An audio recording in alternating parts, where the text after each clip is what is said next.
গাজীপুরে বেকায়দায় নৌকা।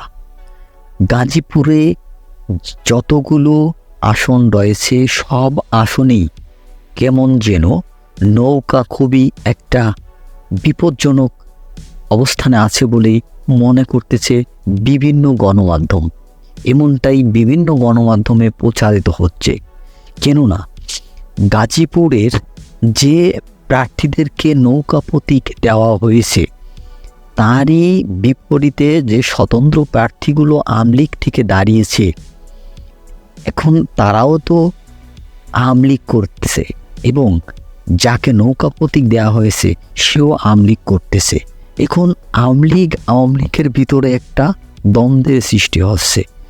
এইখানেই এখন আওয়ামী লীগের নৌকা প্রতীক যাকেই দেওয়া হয়েছে তার পক্ষে কিছু লোক গেছে এবং তার বিপক্ষে কিছু লোক গেছে। অতএব আওয়ামী লীগ এর মার্কা হচ্ছে দুইটা, নৌকা এবং ঈগল।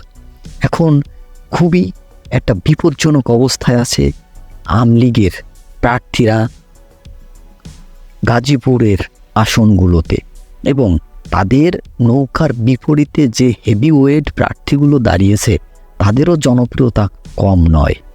দেখা যাক 7 তারিখের নির্বাচনে কী ফলাফল আসে।